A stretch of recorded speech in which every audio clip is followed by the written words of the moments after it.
a week full of movies which have just been meh.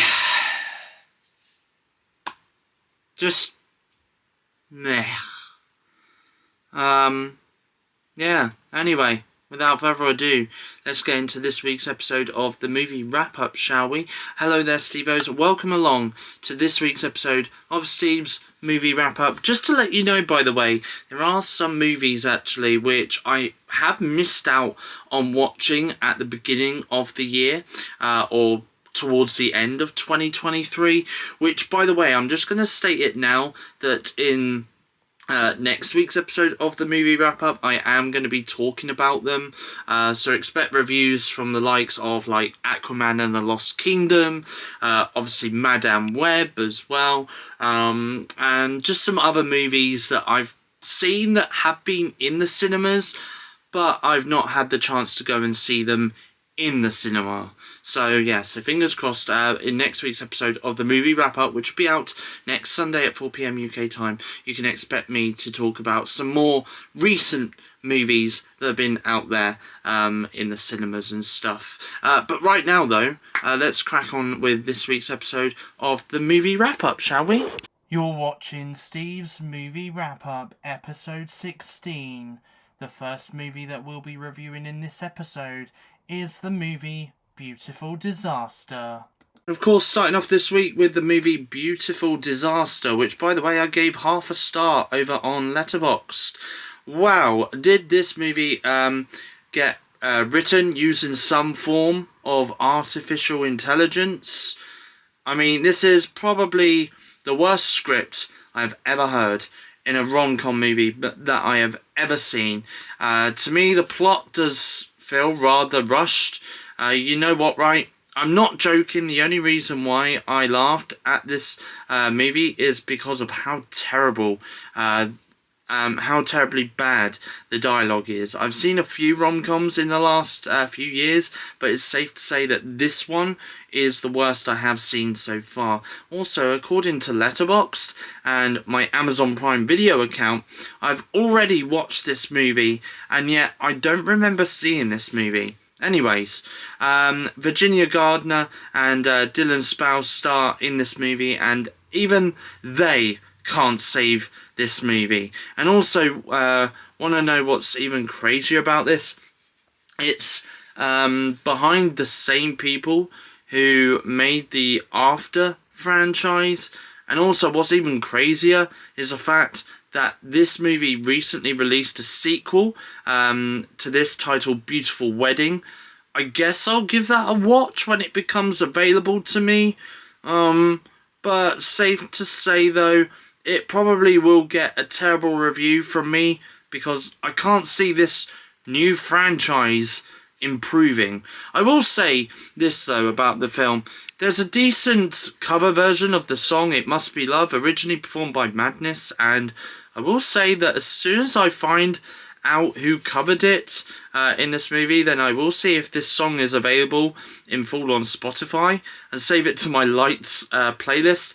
But that's all I'm taking away from this movie. Apart from this though, this film is terrible, and I won't recommend anyone to watch this one at all. Can I just also say, actually, that I did try to find the person that covered that song by Madness, and it seems as though they didn't want to be credited for the song. Like, maybe they just knew that this film was just going to be terrible, and they were like, yeah, sure, we'll give you this cover of It Must Be Love.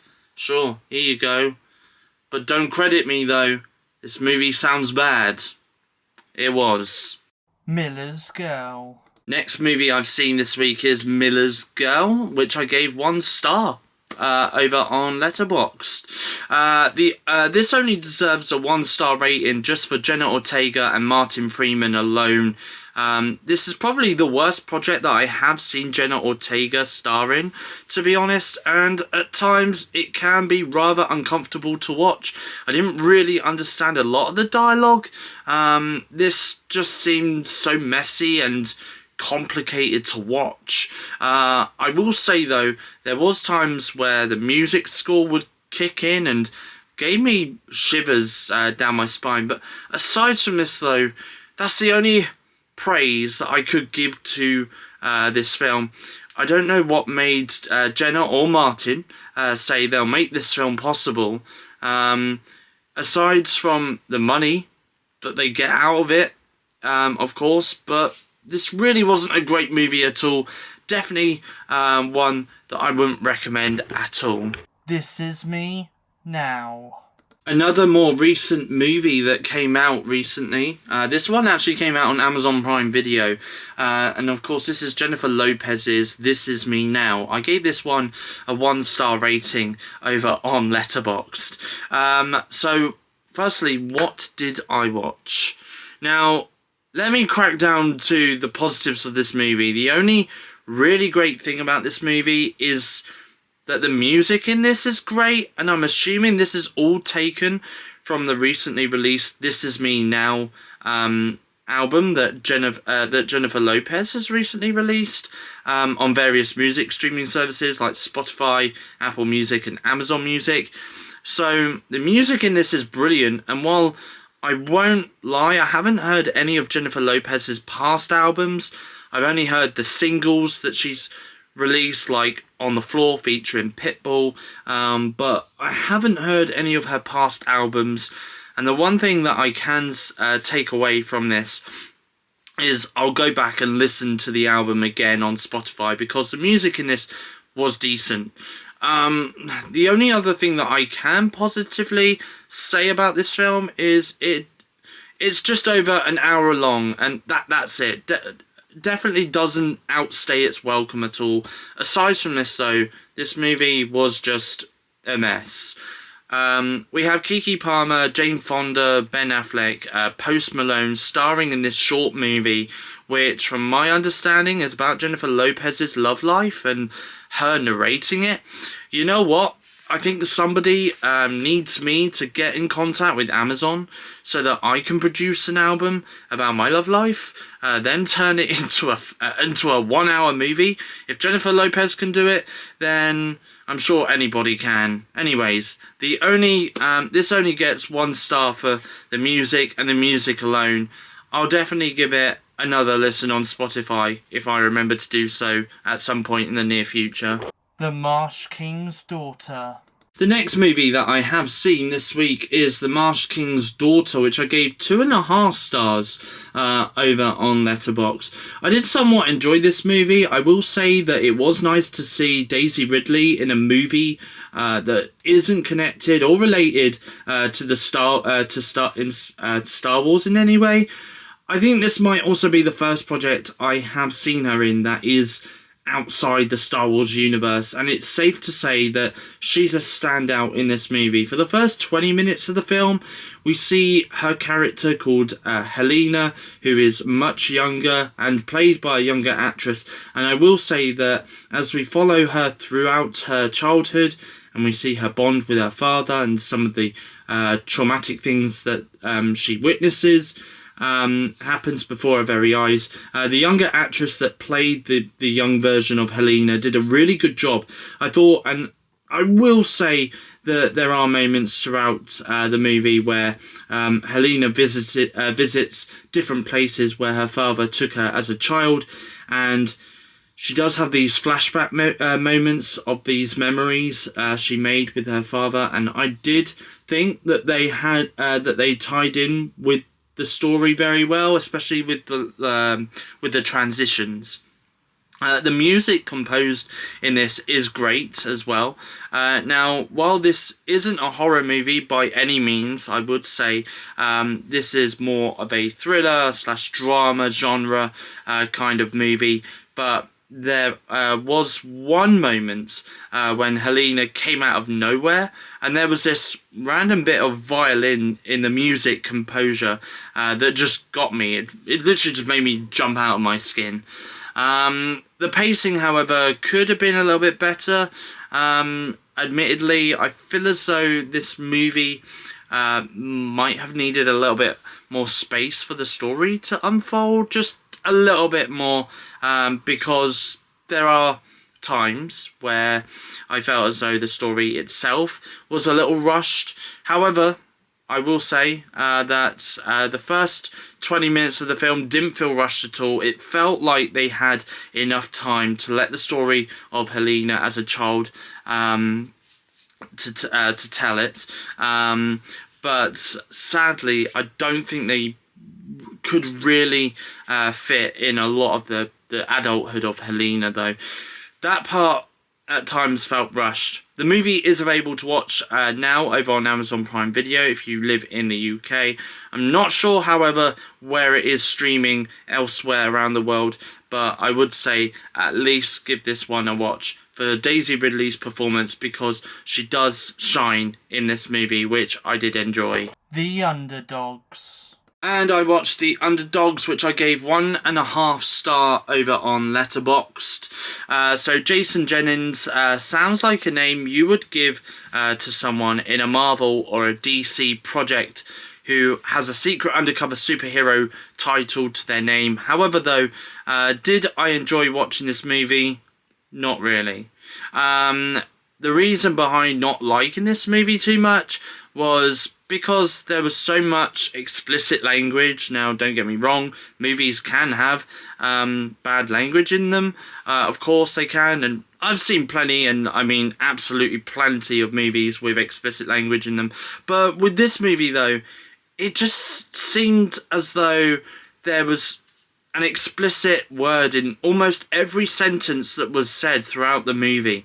Even the kids who are part of this American football team that Jason was coaching were like swearing in most of the dialogue that they were given as well. Anyways, I'm not a fan of American football or sport in general, and the movie isn't the kind of movie that I would really watch, but for critic purposes I decided to give this one a go, and sadly this wasn't my kind of movie. For those wondering where you can watch The Underdogs, it's available to watch globally on Amazon Prime Video, and it does star Snoop Dogg as Jason Jennings. Muzzle, I gave 2.5 stars over on Letterboxd, and I enjoyed this movie Muzzle somewhat, which is available to watch globally on Prime Video. The movie is about a canine police dog who sadly gets killed on the line of duty. However, though, his owner gets a new canine companion, and together they are on a mission to track down who was responsible for killing the previous canine pet that the owner named Aaron Eckhart owned previously. So now, while I enjoyed the first half of this movie, don't get me wrong, it's a great crime thriller for those who enjoy a good crime thriller movie. But however, though, the second half just becomes slightly more generic and more predictable. Again, though, this is a straight to streaming movie, so I wouldn't expect anything more about this film.